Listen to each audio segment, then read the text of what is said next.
Afternoon everyone, welcome to Marion's World. I hope you're having a lovely Wednesday. I've finished my jobs around the house this morning and so I'm about to start sewing the skirt that I showed you in the last one, the last video that is. So this is the fabric I've got, which is really cool.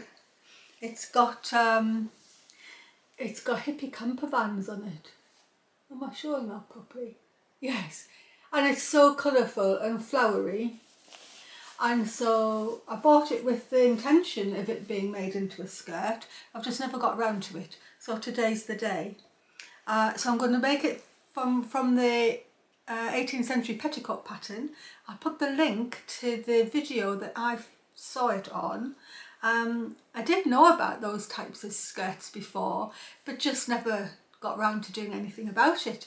And then I saw Ash's video and it inspired me to do one, and about an hour and a half later I had one made. So I'm making the second one today, and I'll film that. I'm actually going to put a waistband on of this green pin cord that I actually made my daughter some dungarees from at Christmas. So I'm going to do that, but there's also, what else am I doing this afternoon? I am making marmalade from some clementines because I had a load of them and I knew I wasn't going to eat them all, and so I actually chopped them up and put the sugar on them last night, but they're ready to be boiled up, turned into marmalade and jarred, so I'm doing that this afternoon. If you stick around till the end, I'll actually be showing you these as well. I was actually on a course at the weekend with a lady called Pickering. Frances was so generous with her knowledge and her work was so inspiring. I'll put a link in the description so you can have a look at her work. So let's get to it, straight on with sewing my skirt, then the marmalade, then the books. Enjoy! So first of all, I just need to sew my side seams up. I'm going to do it with a French seam. So I've just matched the hem, because I can do all the adjusting of length. But I can do some of it from the top if the waist is not, if the hem's not lying level. So I'm just going to sew up from the hem with just a normal straight seam, and I'm only doing about 1/4 inch because it's going to be a French seam and I'll need to trim it down. There, I can always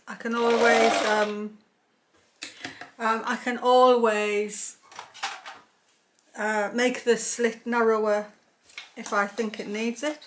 I'm going to slip them there and sew up the other side seam.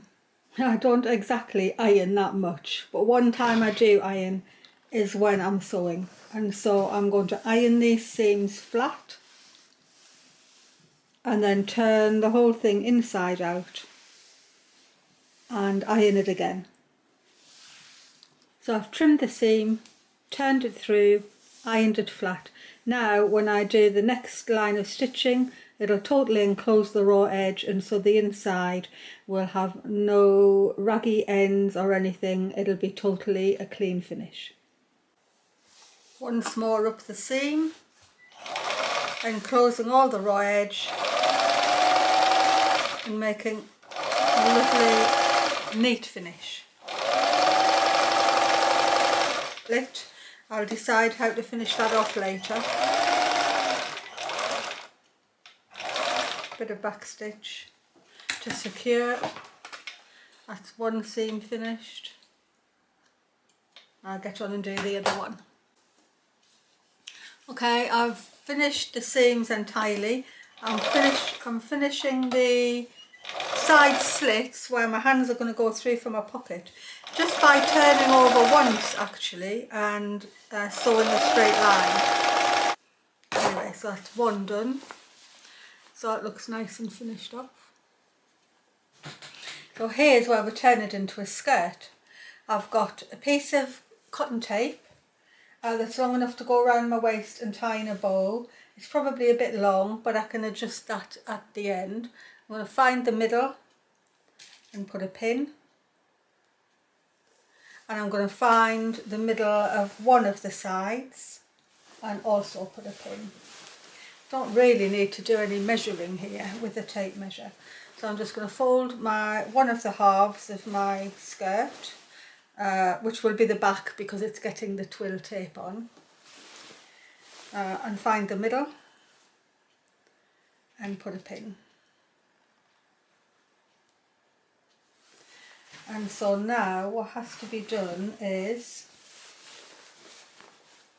I need half of my waist measurement, and then I'll mark either side of the middle, and that'll be how much I'm going to pleat up the back of the skirt.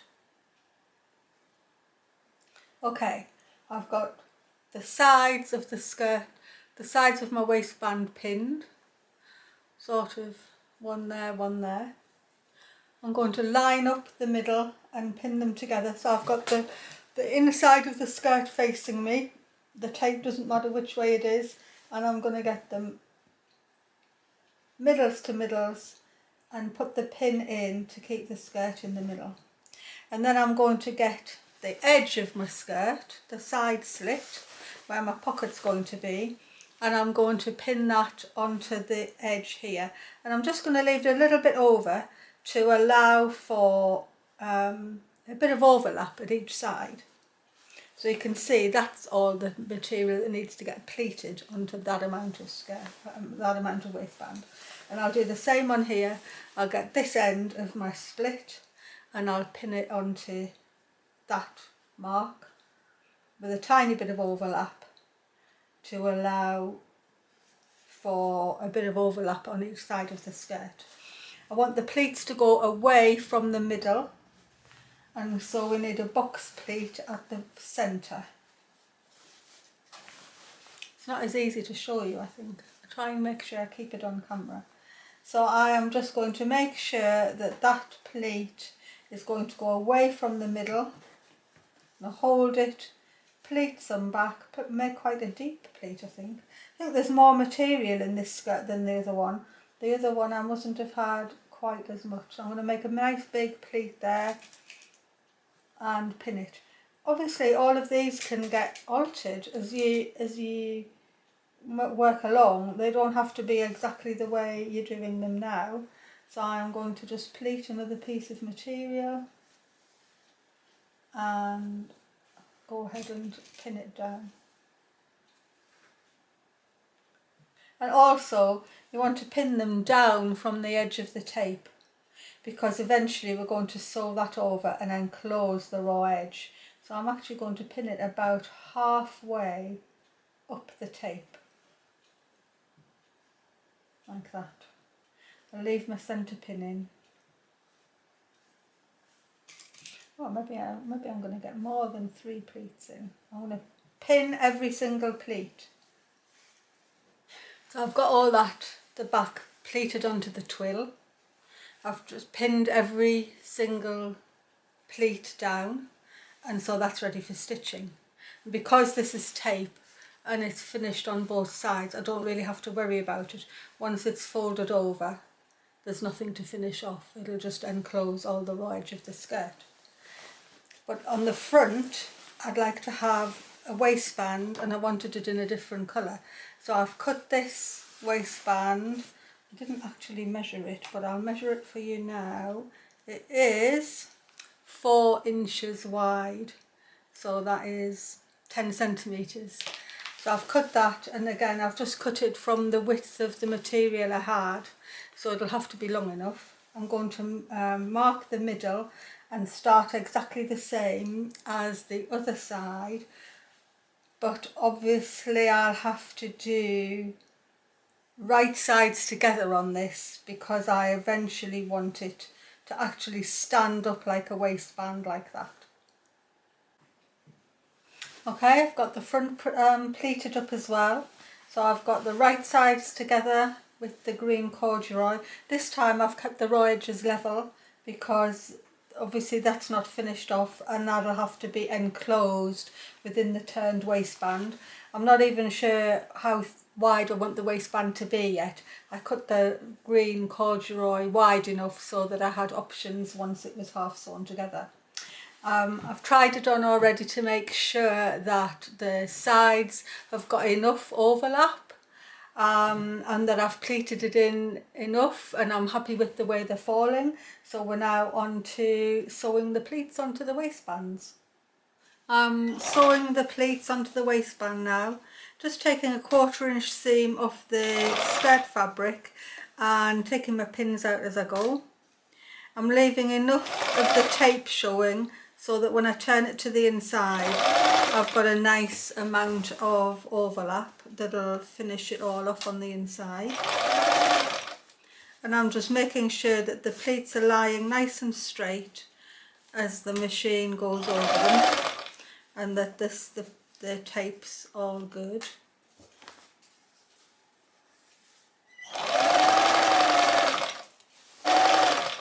Just keep flattening and straightening everything out as you go. If something looks like it needs a bit of altering, you can fiddle about with it. I've actually put another line of stitching down this.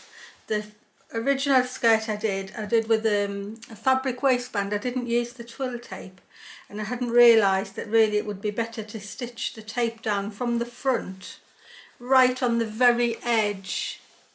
And you see I've done it right on the very, very edge, so that when you turn it over, there's no flap. So I'm actually going to stitch this down from the front as well, so I can be as neat as possible and I can arrange the pleats as I go. So I've got my raw edge there, the twill is going to fold back, it's going to cover everything on that side, but I'm worried that if I sew it from the wrong side, the pleats might not be all nicely aligned. So I'm actually just going to make sure I sew it from the front. I know how big the tape is, so I can just, I'll do with all my threads at the end. So I'm just going to put it under the machine, arrange that nice and evenly. I'm going to put the edge of the presser foot on the edge of the tape, which should make a good amount of line. And then start off, a little bit of backwards to secure, and off we go. And now all I'm going to do is arrange these pleats to lay nicely as I go over from the front.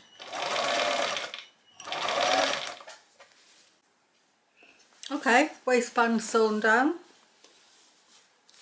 Looks nice and neat. Got the twill coming out where I can tie it around my waist.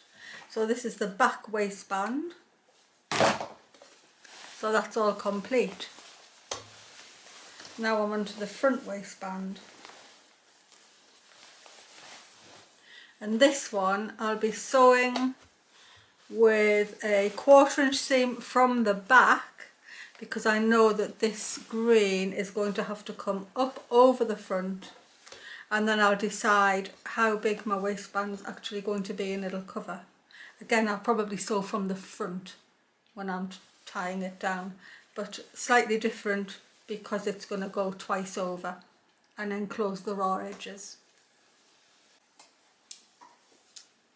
Okay, I'm ready to finish the waistband off. I decided I just wanted it to be quite narrow, so all I've done is I've ironed it upwards, and then I've almost halved it again inside to give it a bit of weight, and then I've folded it again, and I've made sure that it's just further down than my original row of stitching, because then when I'm stitching from the front, the waistband's going to catch in, and I want to stitch it from the front because I want to be able to see where my line of stitching is going. And because of that, I've swapped out my threads to a dark green, and I'm going to sew right from the end of the waist tie. Here we go. So I'm just going to carefully make sure the edges are totally together as I'm feeding them through. I need the back fold to drop down just a little bit as I come up to the skirt.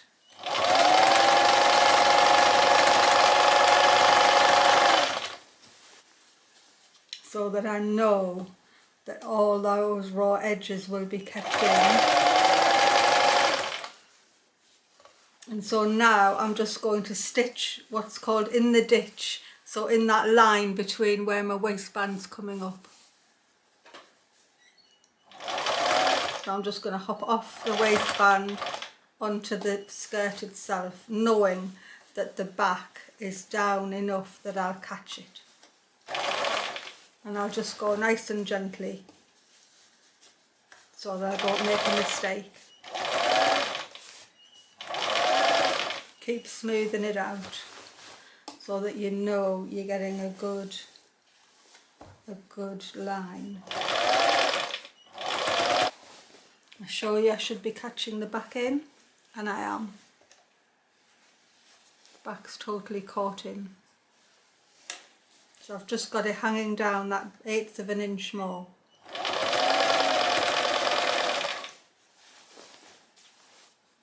You can actually feel it there with your finger. You can feel the fold of the back of the waistband, so you can just keep feeling your way. You can, there's no doubt that you can measure it all out, but to me it doesn't even seem worth it. It's going to look nice when it's on. Nobody's going to say whether one pleat's 1/4 of an inch bigger or smaller than another one, and you definitely won't notice yourself, I'm sure. Well, I definitely wouldn't anyway. And I like things to be done as good as I possibly can, but in the end I'll have a skirt to wear, won't I? And here we are, we're about to jump back onto the waistband properly, and then I just need to top stitch to the end, and then the only thing left to do then will be to put the hem up.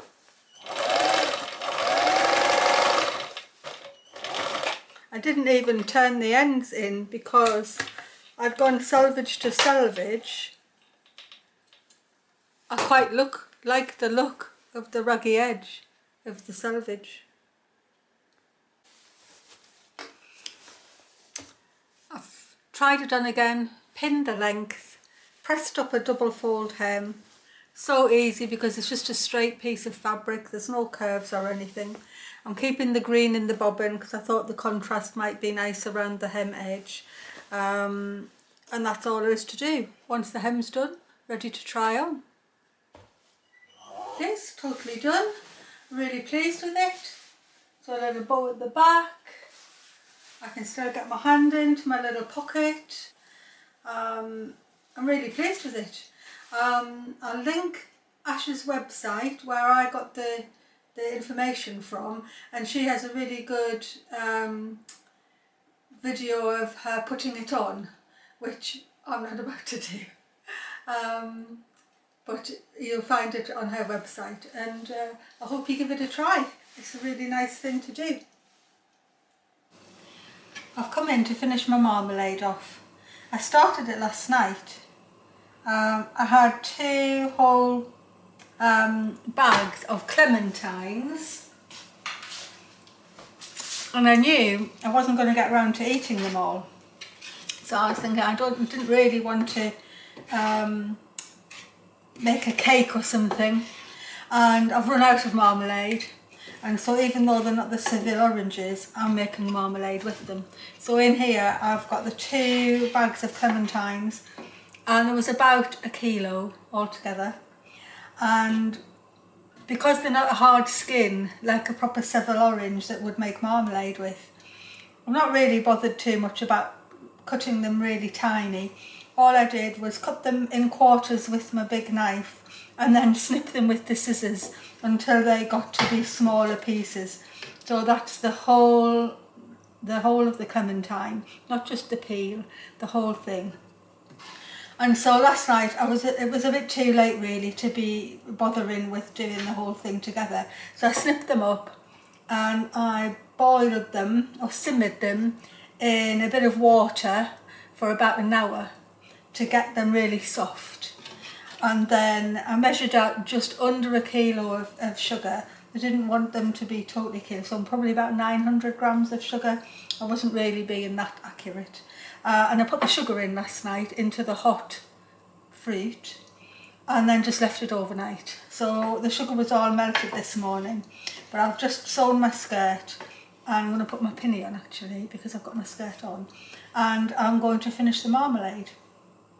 The jars have been sterilised in the oven, I've sterilised more than I think I need, and so they're waiting, and this will come up to the boil, and then I will just boil it until it comes to setting point. I've got a full rolling boil now, and there's a bit of foam at the top, but I'll just leave that. You can disperse that with a bit of butter towards the end. And I just need to keep this at a full boil now. So at the minute it's really drippy.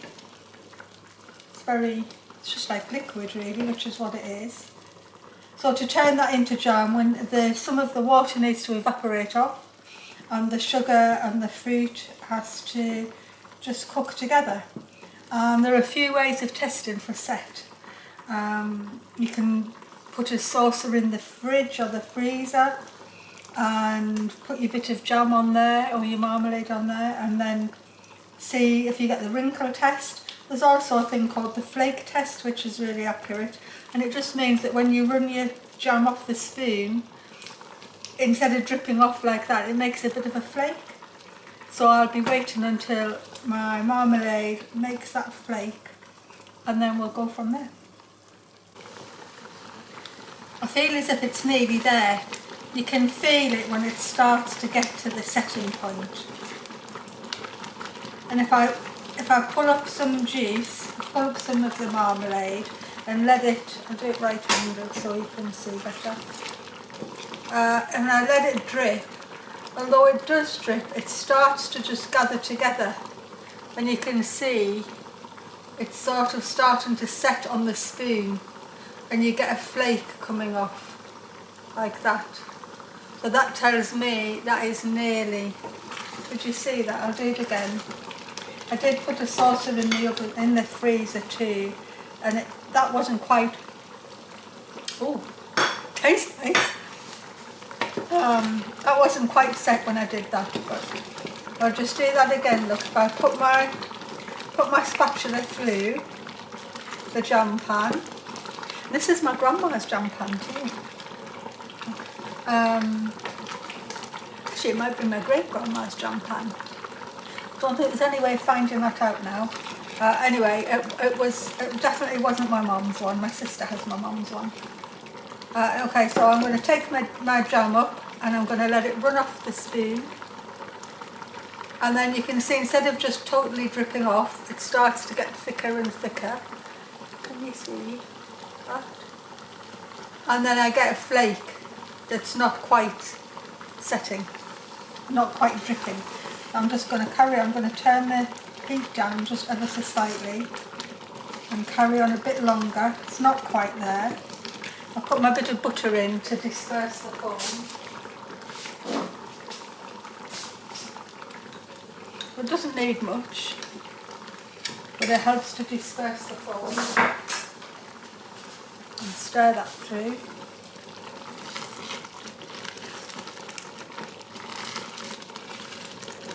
I can hear the bubbles different. It sounds different when it's getting there. There's not so much free water.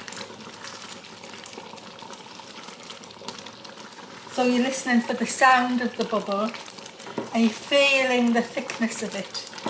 All of that tells you that it's nearly ready.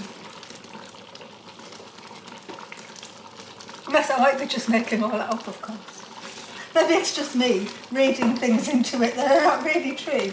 I think I can hear the difference. Let's try the flake test again. We'll just strip that off. And you see it's beginning to make a flake. It doesn't quite want to drip like it did before. Nearly. This is the time when you really need to stand and watch it. If you go away, even if you go to the loo and come back, you can have overboiled it.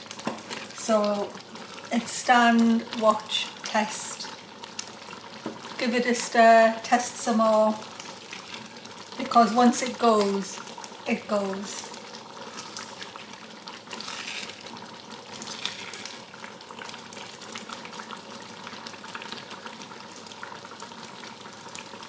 same. Little bit. Minutes away from it. Okay, I think I'm calling this done. I put my thing in, I put my saucer in the freezer, and if I do that, it's sort of wrinkling up, but in a soft way. I don't want it to be too hard. It's very yummy. So I'm turning that off, and I'm going to put it in jars. There it is. The marmalade's done. The butter dispersed the foam. My jars are hot, and so here goes. So I just go like that.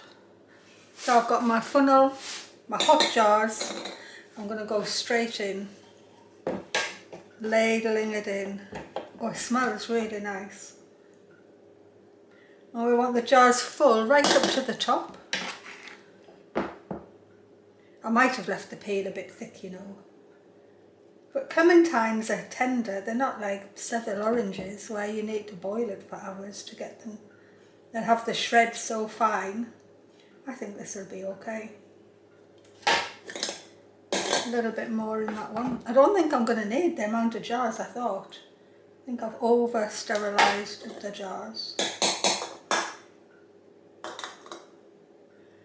So the idea with the hot jam is, there it is, find the right lid, and I'm going to put the lid on immediately. And put the lid on while it's hot, and then as the marmalade cools down, it'll form a vacuum seal. Right, this one should be fine. Don't know how many jars I'm going to get, 3 or 4 maybe. I'm looking forward to it. I haven't actually had any marmalade for a while because I only have it if I've made it. I don't actually go and buy any. Heaven forfend. Buying jam, never. Go to that one next. Okay. Nice tight screwed on while it's hot. This one. So really, it's probably a good job the clementines are there, because now I've got some marmalade. It'll keep me going for a little while anyway.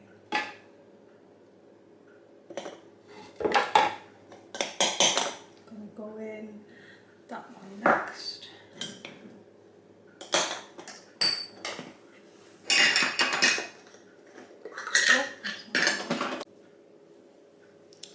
Well, my battery ran out just as I was putting the marmalade.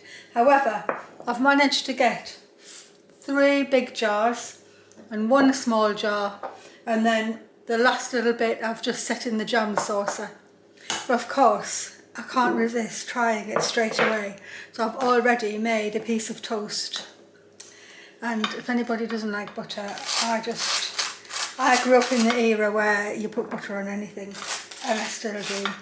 So I'm putting a bit of butter on here and then straight into the marmalade. And so you'll be able to see, I'll put it up on here so you can see it properly. It's a good consistency. It's still set, I think it's still warm, but it is a good consistency. So I am going to dollop that on my toast. And spread it out, and I'm going to have a try. Just like they do on the chef shows, you have to be seen to eat it. So I'll bring you up, and here we go. See what it's like.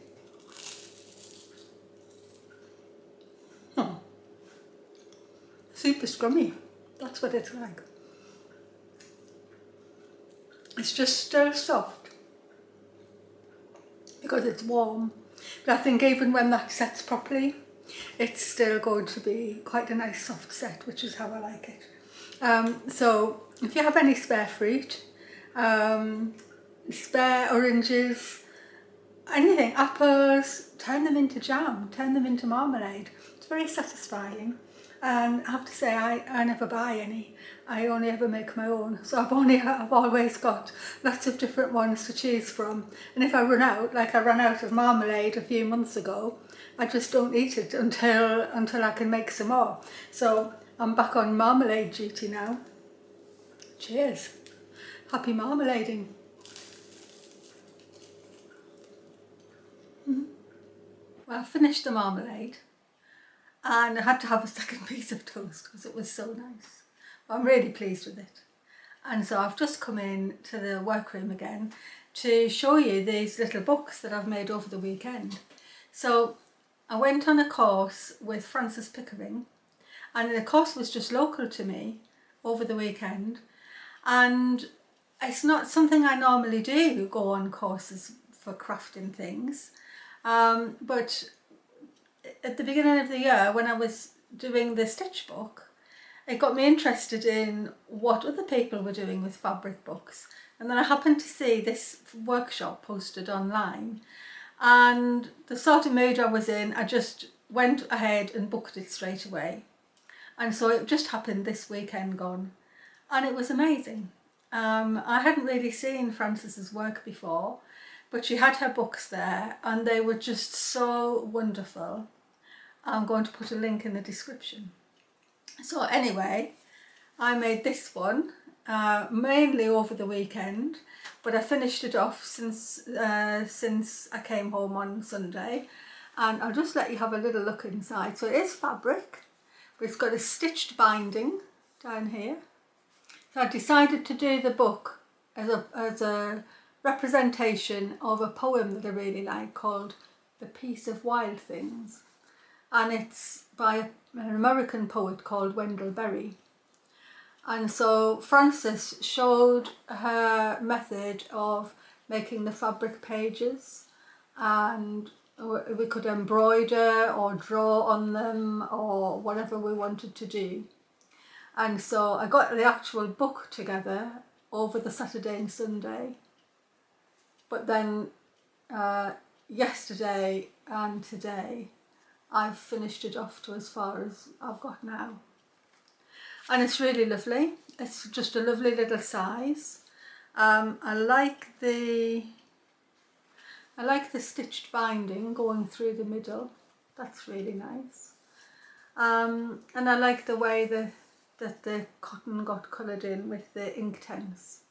And the other way she did was a paper book. So it's got the same outside and the same stitched binding here, but the pages are paper.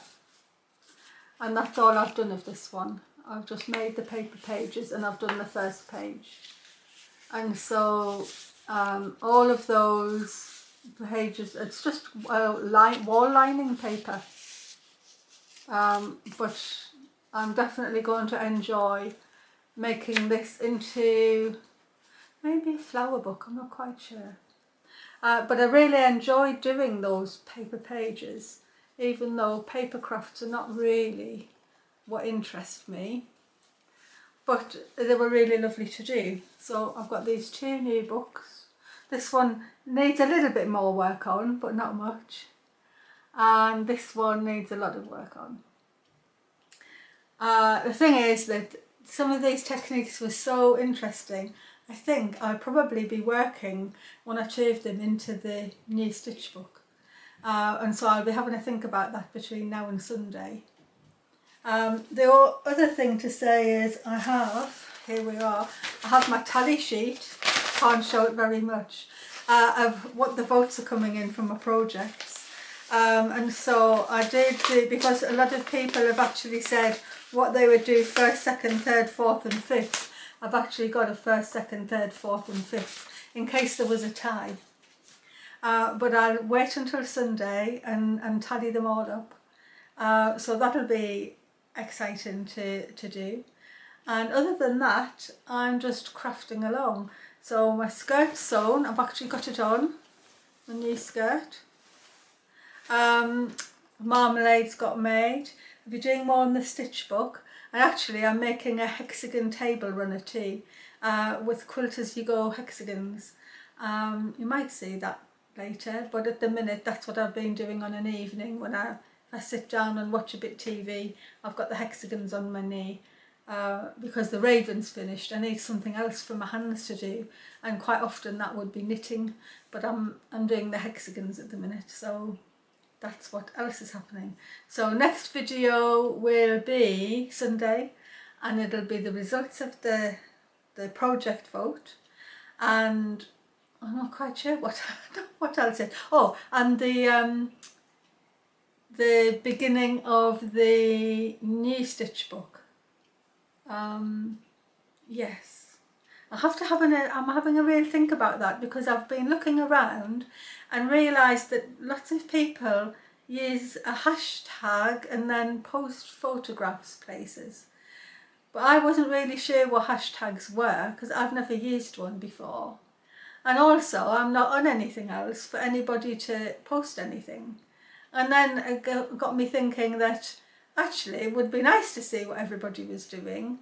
And so I'm going to have a word with my daughter and see if maybe I'll start an Instagram account or something. So then at least I can put some things on there as I'm doing them along, and anybody who's doing something as well could do it too. So I'll be having a think about that between now and Sunday, to decide whether I'll go ahead with that or not, because I just never have wanted to do it before. Yeah, I just never have wanted to do it before. So I'll have a think. In the meantime, happy crafting or sewing or knitting or reading or whatever else you enjoy doing. I hope you've had a lovely Wednesday, and I'll speak to you on Sunday. Subscribe if you want to see more. Send me a message. You know I love reading them. And I'll say bye from Marian's World. Bye everyone.